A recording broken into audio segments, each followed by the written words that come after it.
এই মুহূর্তে যে বড় খবরের দিকে নজর রাখবো, 14 দিন হয়ে যাওয়ার পরেও নিখোঁজ এখনো ইসলামপুরের ওই কিশোর, যেখানে আমরা দেখেছি ইতিমধ্যেই যে উল্টো করে ঝুলিয়ে রেখে কিশোরকে রীতিমতো কারেন্টের শক দেওয়া হয়েছিল। সেই কিশোর এখনো নিখোঁজ। নিখোঁজ আক্রান্ত কিশোরকে ফিরিয়ে দেওয়ার দাবিতে ইসলামপুর থানা ঘেরাও করে বিক্ষোভ আক্রান্ত কিশোরের পরিবারের পাশাপাশি গ্রামবাসীদের। এদিন ইসলামপুর শহরের তিনপুল এলাকা থেকে মিছিল করে ইসলামপুর থানার সামনে এসে জমায়েত হন।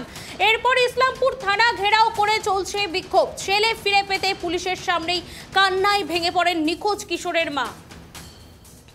যে খবরের দিকে আমাদের নজর রয়েছে, নিখোঁজ আক্রান্ত কিশোরকে ফিরিয়ে দেওয়ার দাবিতে ইসলামপুর থানা ঘেরাও করে বিক্ষোভ আক্রান্ত কিশোরের পরিবারের পাশাপাশি গ্রামবাসীদের।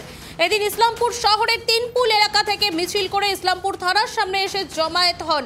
এরপর ইসলামপুর থানা ঘেরাও করে চলছে বিক্ষোভ। ছেলে ফিরে পেতে পুলিশের সামনেই কান্নায় ভেঙে পড়েন নিখোঁজ কিশোরের মা। 14 দিন পার এখনো নিখোঁজ ওই আক্রান্ত কিশোর।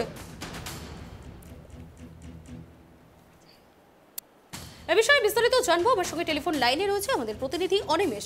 অনিমেষ, এখনো নিখোঁজ ওই কিশোর, যেই কিশোরকে রীতিমতো কারেন্টের শক দিতে দেখেছি আমরা উল্টো করে ঝুলিয়ে রেখে, কোথায় যেতে পারে সেই কিশোর? কি আপডেট রয়েছে তোমার কাছে? বলি 14 দিন পার হয়ে গেলেও এখনো পর্যন্ত নিখোঁজ আক্রান্ত কিশোর এখনো কিন্তু পুলিশ প্রশাসন এবং সিআইডি তাদের কিন্তু খোঁজ দিতে পারেনি। সেই আক্রান্ত কিশোর কোথায় আছে, কিভাবে আছে, এখনো কিন্তু তথ্য কিশোরের পরিবারের হাতে দিতে পারেনি। এর আগেও কিন্তু হুঁশিয়ারি দিয়েছিল যে যদি গতকাল সময় বেঁধে দেওয়া হয়েছিল, যদি রাতের মধ্যে যদি কিশোরের খোঁজ যদি না দিতে পারে তাহলে কিন্তু আজকে এসপি অফিসে বৃহত্তর আন্দোলনের নামবে বলে হুঁশিয়ারি দিয়েছিল।